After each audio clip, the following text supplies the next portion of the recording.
Okay जी, this is going to be our last slide for the lecture. और ये है basically empirical solar radiation method. ये भी वेपर ट्रांसपिरेशन को फाइंड करने का मेथड है, जो कि एम्पिरिकल मेथड है बेसिकली। एम्पिरिकल मेथड का मतलब क्या होता है कि जिसको हमने थ्रू इक्वेशंस जो है ना वो उससे हम फाइंड करें वेपर ट्रांसपिरेशन को।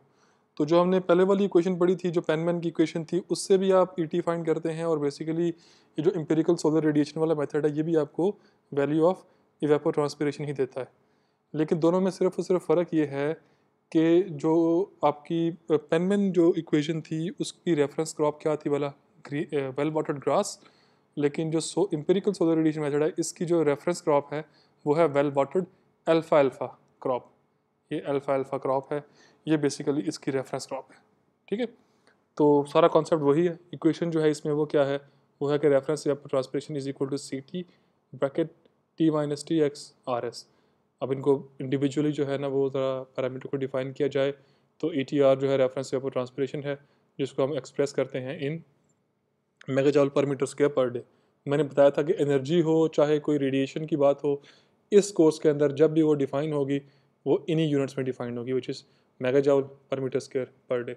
और ये कॉन्सेप्ट पता ही है आपको कि मीटर ज़रा 1 मीटर की जो है पट्टी में से कितनी सोलर रेडिएशन जो है एब्जॉर्ब होती है, या फ्लो, चाहे उसको एब्जॉर्ब होना बोल लो चाहे उसको फ्लो होना बोल लो, एक दिन के अंदर अंदर, वो बेसिकली मेगाजॉल पर मीटर स्क्वायर पर डे होता है। आर एस जो है दैट इज़ सोलर रेडिएशन।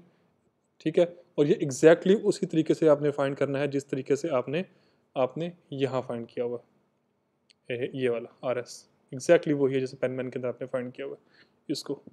ठीक है,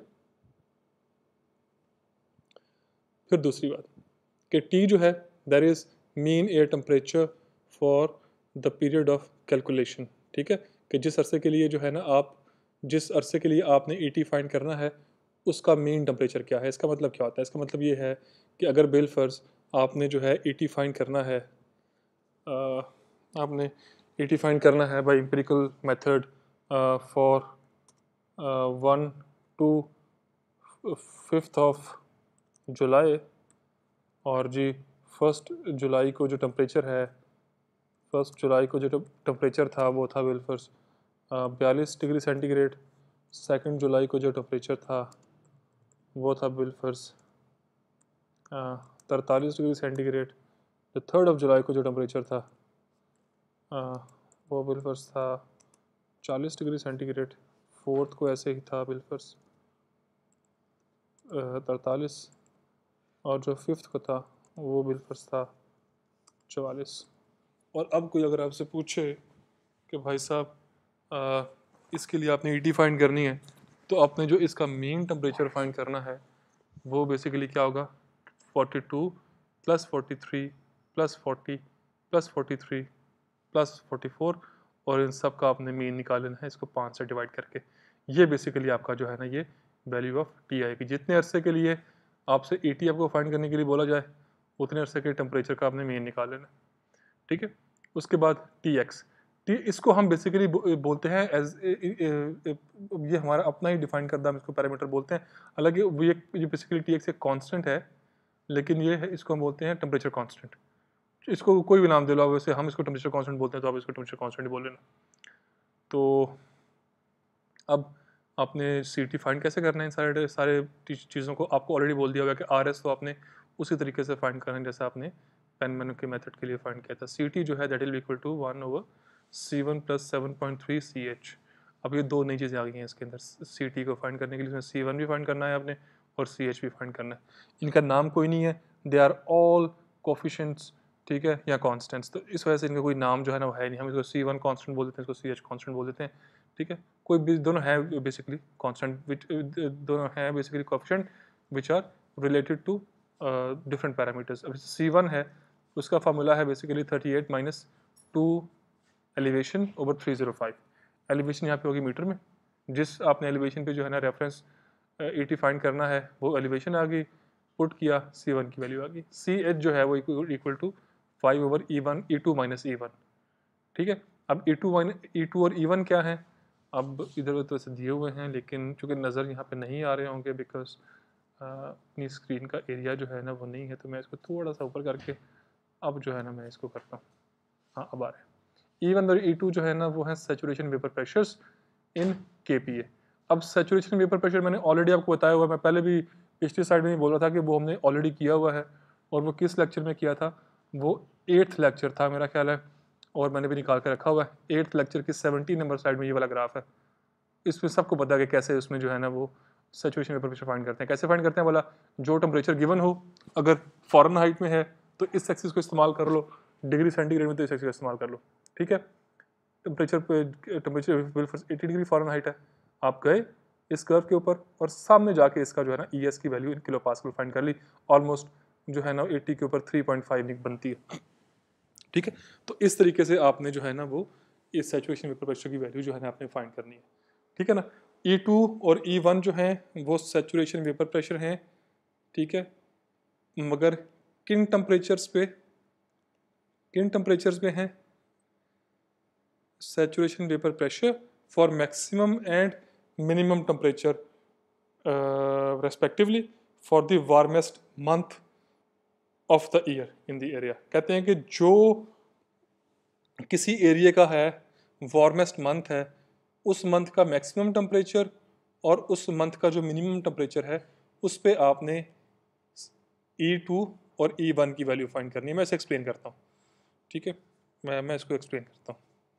बेल फर्जी वैसे पाकिस्तान का है, 12 जो है ना मंथ होते हैं, जनवरी, फरवरी, मार्च, अप्रैल, मई, जून, जुलाई, अगस्त, सितंबर, अक्टूबर,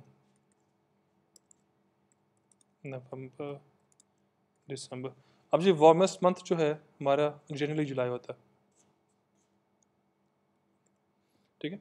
आपने इस मंथ में जाके जो इस मंथ का मैक्सिमम टेम्परेचर है, बिल्कुल जुलाई के अंदर मैक्सिमम टेम्परेचर 47 तक पहुंचता है फैसलाबाद के अंदर जनरली, तो आपने 47 पे आ गया, 47 डिग्री सेंटीग्रेड के ऊपर, तो यहाँ पे तकरीबन 47-45 पे यहाँ पे शायद आता होगा, तो आप इधर कर्व पे गए, आपने वैल्यू फाइंड की, ऑलमोस्ट जो है जो E1 जो कि मैक्सिमम टेम्परेचर था ना, तो E1 आना है, क्योंकि हमने मैक्सिमम टेम्परेचर के ऊपर ई की वैल्यू फाइंड कर रहे हैं ना सैचुरेशन वेपर प्रेशर की, तो सैचुरेशन वेपर प्रेशर की वैल्यू जो मैक्सिमम के ऊपर होती है वो E1 है, तो ये ऑलमोस्ट 6 के ऊपर है।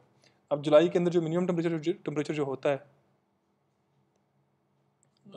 हमने बोल दिया कि 47 तक जाता है जुलाई के अंदर मैक्सिमम टेम्परेचर, ये असम्पशन है, ऊपर नीचे भी हो सकता है, ठीक है। और मिनिमम जो है ना वो बिलफर्जी वो 42 था, ठीक है, आपने 42 नोट किया। अब मिनिमम पे जो वैल्यू, मैक्सिमम के ऊपर जो वैल्यू आती है, हमने उसको क्या बोला, वो बोला E1, मिनिमम के ऊपर जो वैल्यू होगी उसे क्या बोलोगे आप, E2, ठीक है।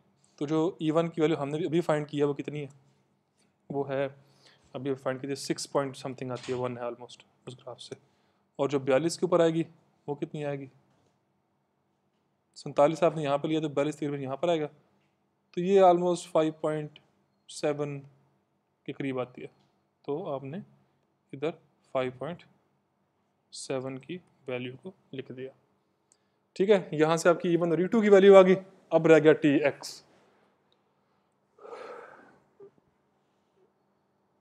Tx, जो कि टेम्परेचर कांस्टेंट है, उसकी सिंपल आपने E2 और E1 की वैल्यू फाइंड करके CH फाइंड किया, आगे Tx है जो कि -2.5 -1.4 bracket E2 -E1 minus elevation over 550, elevation metres होगी, E1 और E2 की वैल्यू पुट की इसके अंदर, सॉल्व किया, Tx भी आ गया।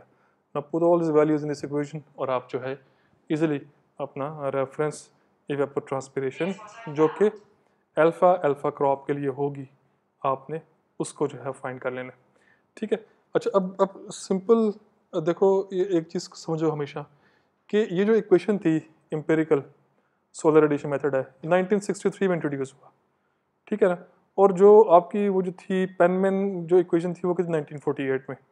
अब 1963 में जब वही इक्वेशन आई तो वो सिंपलर थी इक्वेशन, तो हमेशा वो इक्वेशन जो कि साइंटिस्ट्स बाद में जो है ना वो फाइंड करते होते हैं या बनाते होते हैं, वो हमेशा सिंपलर होती है एज़ कम्पेयर टू उस इक्वेशन के जो कि पहले जो है ना वो साइंटिस्ट ने प्रपोज की होती है।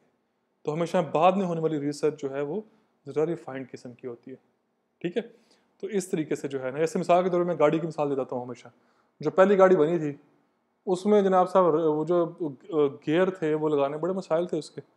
फिर बाद में साइंटिस्ट ने उसके ऊपर वर्क किया, रिसर्चर ने, तो क्या हुई बाद में, एक ऑटोमेटिक गाड़ी जो है ना आ गई, जिसके अंदर गियर लगाने की कोई ज़रूरत ही कोई नहीं है। ठीक है, तो इस तरीके से हमेशा जो बाद वाली चीज़ें बनती होती हैं साइंस के अंदर, वो हमेशा जो नोवेल चीज़ें बनती होती हैं वो हमेशा सिंपलर होती हैं। ठीक है, सो हमारा ये था आज का लेक्चर। आई होप कि ये क्लियर होगा। इसमें कोई इशू हुआ तो will have a question answer session on most probably on on on Thursday, और अगर थर्सडे को मैं फील्ड में चला गया तो it will be on Friday इंशाल्लाह। ठीक है, मैं कम्युनिकेट कर लूँगा आप लोगों से। सो आई होप कि वैक्सीन वगैरह लग रही होंगी, तो लगवा लो इंशाल्लाह। ये वाला सेमेस्टर तो मुझे लगता है कि ऑनलाइन ही होगा एग्ज़ाम्स वगैरह, लेकिन नेक्स्ट में जो है ना इंशाल्लाह आपसे मुलाकात होगी। सो टिल देन, अल्लाह हाफिज़। अपने नेक्स्ट लेक्चर में मुलाकात होगी आपसे।